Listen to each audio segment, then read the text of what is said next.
el grito mudo de mi alma. Un día, me preguntaste lo que había venido a hacer aquí. En aquel momento, no sabía qué contestar, pero hoy tengo la respuesta a tu pregunta.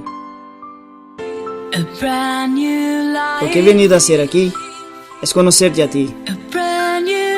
He venido para encontrar la paz y la tranquilidad que tanto había buscado y nunca había logrado encontrar. He venido a ver con mis propios ojos como una persona es capaz de transformar por completo a otra, de traer luz a su oscuridad personal, de hacer que sus días tengan más color y que su cielo sea más azul. Conseguiste llegar a un sitio donde nadie jamás logró llegar. Puedo decir aún más, decir que tu calor ha llegado hasta mi alma congelada. Tú has conseguido liberar mi corazón de todo el dolor y sufrimiento de estos días.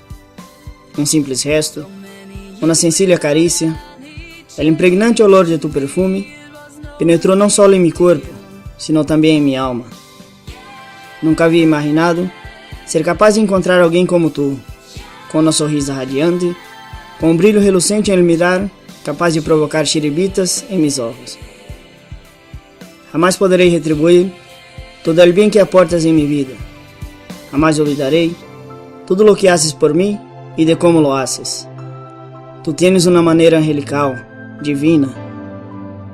Pode ser que não tengas esta intenção ou que jamais imaginastes lo quanto has passado a significar para mim.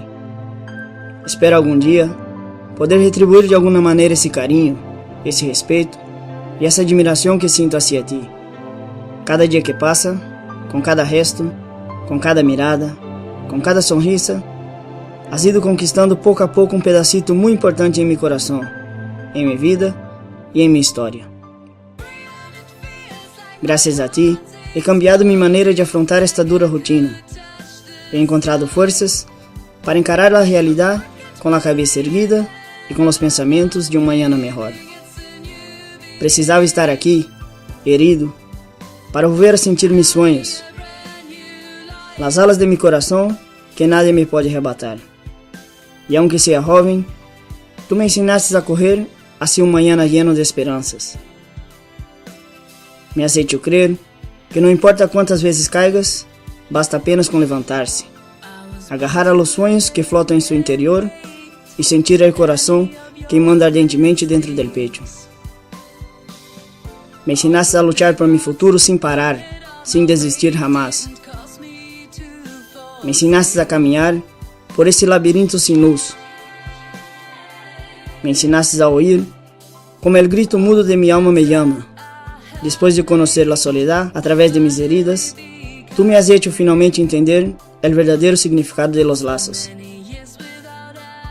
Me ensinaste a apagar las dudas que había en mis ojos llenos de tristeza. Me ensinaste a levantarme, a encarar el futuro y estar preparado para el destino que tengo que afrontar. Me ensinaste a superar todo eso. Y lo más importante de todo, a ser el viento que sopla en dirección a un nuevo futuro que empieza ahora.